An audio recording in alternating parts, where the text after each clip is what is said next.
بسم اللہ الرحمن الرحیم۔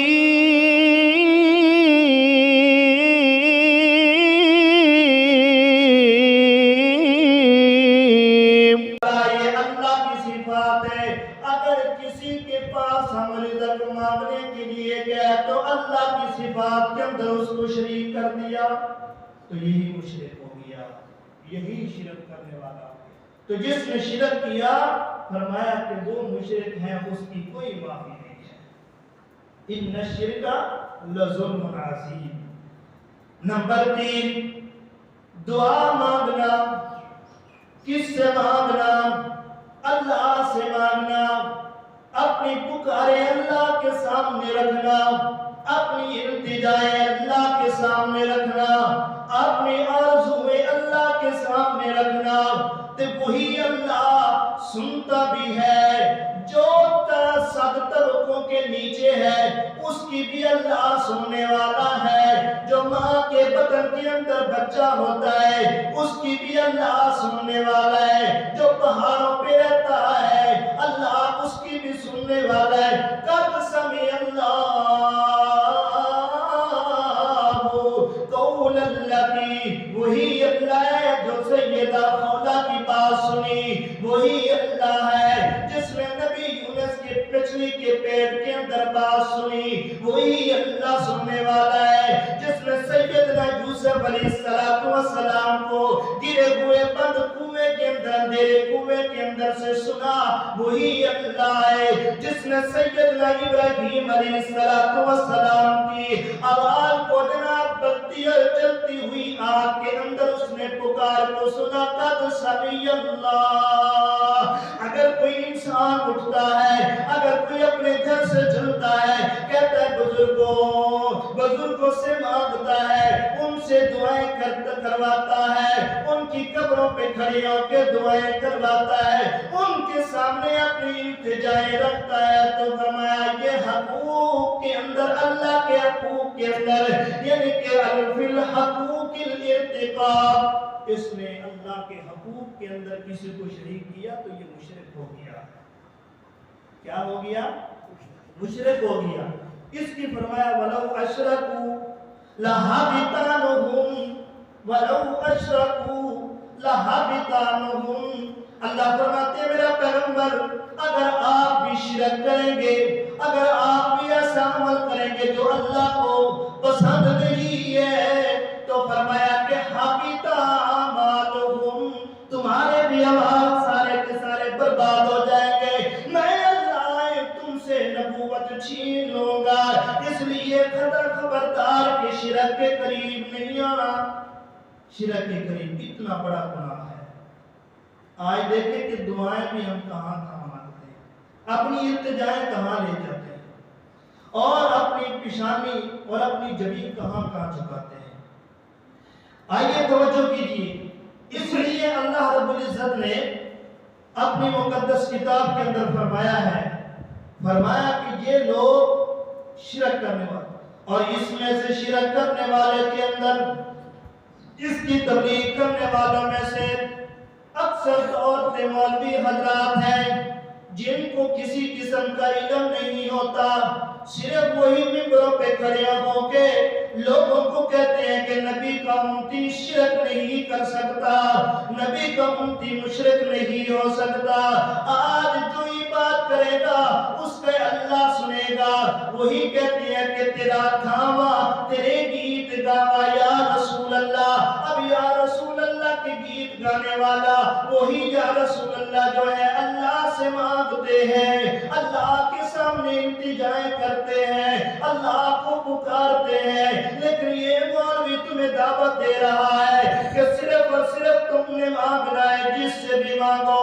میں تو کہتا ہوں کہ اگر یہ مانگنا ہوتا ہو، اگر شرک یہ کرنا ہوتا اگر کہ اللہ کے بعد کسی کو اختیارات دینے ہوتے ہوں گے تو یقیناً اللہ رب العزت سب سے اپنے پیارے پیغمبروں کو دیتے، سب سے پہلے اپنے پیارے پیغمبروں کو دیتے، کیونکہ وہی زیادہ اختیارات کے لائق ہے، وہی سمجھتے تھے وہی سب سے زیادہ اللہ کے قریب تھے۔ آج 14ویں صدی کے مولوی کو پتہ چلا ہے کہ یہ اختیارات میرے بابے کے اندر ہے، فلاں ڈھیری کے اندر ہے۔ محترم بھائیو میری بات کا غصہ نہ کرنا، اتنا کروا نہیں ہے، لیکن اللہ کا قرآن بیان کر رہا ہوں، رسول اللہ صلی اللہ علیہ وسلم کا فرمان بیان کر رہا ہوں، اس کے اوپر آپ نے مائنڈ نہیں کرنا۔ آئیے توجہ کریے، اللہ اکبر۔ دیکھیے نا کہ آج کل دیکھا جائے جو چوری کرنے والا ہوتا ہے اسے چور کہا جاتا ہے، جو جناب شراب پیتا ہے اسے شرابی کہا جاتا ہے، جو زنا کرتا ہے اسے زانی کہا جاتا ہے۔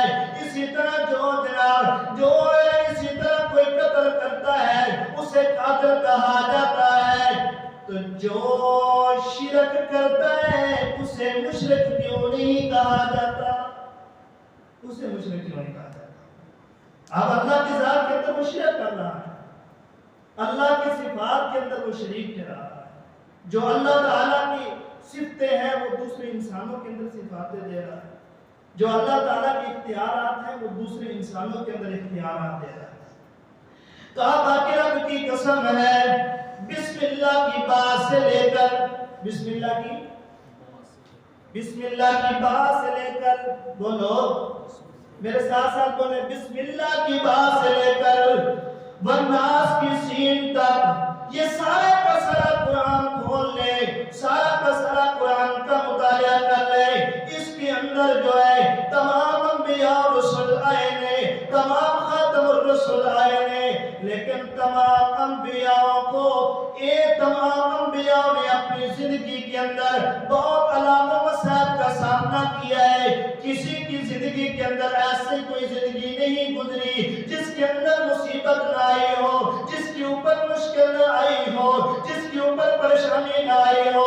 تمام انبیاء علیہ السلام مشکلات کا سامنا کیا ہے، تو پتہ چلتا ہے جس کے اوپر مشکلیں آتی ہیں وہ حاجت روا مشکل کشا، بولو وہ مشکل کشا نہیں ہوتا، جس کو حاجت ہوتی ہے وہ حاجت روا نہیں ہوتا، جس کو جناب کوئی وہ نظر و نیاز کا مالک نہیں ہوتا۔ اس لیے بسم اللہ کی بات سے لے کر والناس کی سین تک یہ مطالعہ کر لو۔ اللہ فرماتے وَمَن أَضَلُّ مِمَّن يَدْعُو مِن دُونِ اللہ، صرف ہم کہتے ہیں کہ یہ مٹی کی مورتیاں ہیں، حالانکہ من دون اللہ کی معنی بنتا ہے اللہ کے علاوہ جو بھی ہے دنیا کے اندر، جو بھی ہے وہ سارا من دون اللہ ہے، اللہ کے علاوہ۔ فرمایا کہ یہ وَمَن لَا يَسْتَجِيبُ لَهُ إِلَىٰ يَوْمِ الْقِيَامَةِ، اگر کوئی شخص ان کو قیامت تک سنانا چاہے تمہاری پکار کو سن سکیں گے؟ بولو آپ سن رہے ہیں، جواب نہیں دے۔ قیامت تک سنانا چاہے، اللہ فرماتے ہیں کہ کبھی سنا نہیں سکتے۔ اگر اس پیر کے سامنے سے، اس بزرگ کے سامنے سے، جس کے سامنے یہ پیشانی جھکا رہا ہے، اللہ فرماتے ہیں کہ اگر ایک مکھی، آج کل مکھیاں بہت زیادہ ہیں، ایک مکھی اس کے سامنے سے کھانا اٹھا لے، ہلکا سا اٹھا لے، اس مکھی سے واپس چھین سکتے؟ نہیں چھین سکتے۔ تو پھر ہم ان کے پاس جاتے ہیں، ان کو مانتے ہیں۔ آئیے توجہ کیجئے، فرمایا کہ والناس تک، آئیے سب سے پہلے جو ابو الانبیاء ہے، جو نبیوں کے باپ ہے، بلکہ پوری کائنات کے باپ ہیں، جس کا نام سیدنا حضرت آدم علیہ السلام ہے، وہ آدم علیہ السلام ہے، جن کو اللہ نے بڑے بڑے اعزازات بخشیے، جن کو اللہ رب العزت نے اپنے سارے دنیا کائنات کے نام بتا دیے، جن کو اللہ تعالیٰ نے عزت بتائی دیے، جن کو اللہ تعالیٰ نے سب سے پہلے نبی بنایا ہے، دنیا کے اندر سب سے انسان بنایا ہے، اشرف المخلوقات کا باپ بنایا لگتا ہے کہ وہی ہمارے حاجت روا ہو، وہی ہمارے مشکل کشا ہو سکتا ہے کیونکہ اللہ کے پہلے سب سے دنیا کے اندر پیغمبر اور نبی ہیں، ان کے پاس چلتے ہیں۔ تو سیدنا آدم علیہ السلام نے جب اللہ رب العزت نے منع فرما دیا، فرمایا کہ اے آدم تم نے اس درخت کے قریب نہیں جانا، حضرت آدم کو منع کیا گیا۔ جب حضرت آدم علیہ السلام منع ہونے کے باوجود بھی اس درخت کا ایک دانہ چکھ لیا، اللہ فرماتے ہیں، فرمایا میرے پیغمبر نبی بات سن لیجئے، فرمایا کہ وَوَضَعْنَا، اے میرے پیغمبر اتار دیجئے کیونکہ تو نے میری نافرمانی کی ہے۔ اللہ نے حضرت آدم کے سارے کپڑے اتار لیے، وَرَقَ الْجَنَّةَ، جنت کے کپڑے اتار لیے۔ سیدنا آدم علیہ السلام تب جو ہے اپنے بدن کو ننگے کرتے ہوئے ایک دوسرے سے شرما رہے تھے، شرم کے مارے ہوئے جنگلوں کے اندر بھاگتے ہوئے وہاں پہ جا کے پتوں کو لیا اور پتوں کو لے کر اپنی شرمگاہ کو چھپاتے ہوئے شرمندہ ہو رہے ہیں، اور شرمندہ ہوتے ہوئے پھر کیا کہاں سے کتنی بڑی مشکل آئی ہے، کتنی بڑی مصیبت آئی ہے حضرت آدم علیہ السلام پر۔ اگر خود مشکل کشا ہوتے، جنت کے کپڑے نہ اترتے، خود مشکل کشا ہوتے، یقیناً سیدنا آدم علیہ السلام کئی دن شرمندہ نہ ہوتے۔ تب جب آپ چلتے گئے، اللہ فرماتے ہیں فَتَلَقَّى آدم من ربه کلمات۔ کیا فرمایا؟ فرمایا فَتَلَقَّى آدم من ربه کہ آدم نے اپنے ایک ملا اٹھتا ہے، وہ کہتا ہے کہ وہ آدم بھاگتے ہوئے بہکے ہوئے بھٹکتے ہوئے نا جنگلوں کے چل رہے تھے، بڑے شرمندہ ہوئے۔ اچانک جو ان کو نظر پڑی، ایک باب دروازے پہ نظر پڑی تو وہاں پہ لکھا لا الہ الا محمد رسول اللہ۔ جلدی سے اس نے کلمہ پڑھ لیا، جلدی سے اس نے کلمہ پڑھ لیا تاکہ کہیں بھول نہ جائے یا مٹ نہ جائے۔ اس نے کلمہ پڑھ لیا تو تب جا کے اس نے بھی نبی کا کلمہ پڑھا ہے۔ استغفر اللہ۔ قرآن کہتا ہے فَتَلَقَّى آدم من ربه کلمات فتاب علیہ۔ سیدنا آدم نے سیکھ لیے، کس سے سیکھیے؟ کس سے سیکھ لیے؟ اللہ سے سیکھ لیے۔ کیا سیکھے؟ کلمات سیکھے۔ کون سے کلمات؟ کہتے ہیں ربنا ظلمنا انفسنا وان لم تغفر لنا وترحمنا لنكونن من الخاسرین۔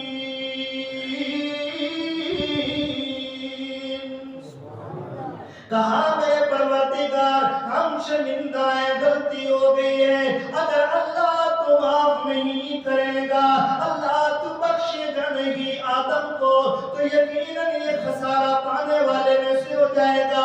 اگر یہ حاجت روا کرونا ہوتا تو حضرت آدم ہوتے، حضرت آدم علیہ السلام ہوتے، لیکن وہ نہیں ہے، وہ خود مشکل کے اندر ہے، باپ مشکل کے اندر پھنسا ہوا ہے، اللہ سے بھیک مانگ رہا ہے، اللہ سے اپنی حاجتیں پوری کر رہا ہے، یہ جگہ جگہ پہ جا رہے ہیں۔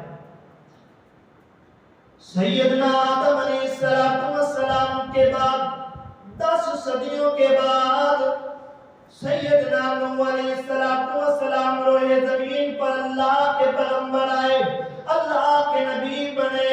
ہاں ہو سکتا ہے کہ اللہ کے نبی سیدنا نوح علیہ السلام یہ حاجت روا ہو، یہ مشکل کشا ہو، ان کے سامنے اپنے جو ہے باتیں التجائے رکھیں، ان کے سامنے اپنے پیشانے جھکائے۔ اب آدم حضرت نوح علیہ السلام کے پاس جاتے ہیں۔ حضرت نوح علیہ السلام ایسے اللہ کے برگزیدہ پیغمبر ہیں، یہی کہتے ہیں اللہ اکبر، 950 سال انہوں نے دعوت کا کام کیا۔ ہو سکتا ہے کہ یہی